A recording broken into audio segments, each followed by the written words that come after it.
Welcome to the podcast, From One Mother of an Addict to Another. This is a space of sharing heartfelt personal experiences, insightful thoughts, and powerful suggestions, which can hopefully assist and offer strength navigating your journey alongside a loved one facing addiction and mental illness. Hi, welcome to the podcast episode, Mental Illness or Addiction. What are you really dealing with? Hi, I'm Nina. Today, I want to talk about something I wish someone had explained to me sooner. The blurry, painful, definitely confusing line between addiction and mental illness. Are they really separate? Are they connected? And how the hell are you supposed to know what you're actually dealing with when your kid is spiraling? You know, there's such an overlap. Addiction and mental illness actually go hand in hand, and one feeds the other. That's definitely something I didn't know. They kind of like your kid might start using because they're anxious or depressed or paranoid or because they're trying to escape some internal pain they don't even have words for. And then the drugs change their brain, change their behavior, and suddenly it's not just anxiety anymore. Now you're dealing with a mood swing that's off the charts or a psychotic break or behavior that makes no sense at all. So what is it? You don't know. And worse, they don't either. You know, the labels, they don't always help. You know, I used to want a label so badly. I thought, just had a diagnosis, bipolar, schizophrenic, generalized anxiety, whatever, then it would make sense, right? Then we'd know what exactly to do. But labels can become cages, or worse, weapons.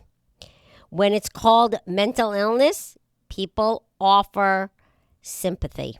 When it's called addiction, people back away fast. But most of the time, especially in teens and young adults, it's both. And calling it one thing or another doesn't always help, especially when your child doesn't even accept their label. You know, I can't tell you how many times I asked, why are you doing this? And I got the same shrug, the same, I don't know. And I believe he didn't know. And you think if your child is hurting, they'll come to you? Please. You think they'll say, Mom, I'm scared, I need help? But they don't, because sometimes they don't even know what they're feeling. They just know that when they use whatever it is, the pain goes quiet for a little while until it becomes louder and louder and louder and affects everything. You know, whether you call it addiction or mental illness or self-harm or something else doesn't make the ache in your chest any easier, or mine. When I had to learn, and I'm just still learning, is that it's not my job to diagnose him. It's my job to stay grounded, which is tough enough.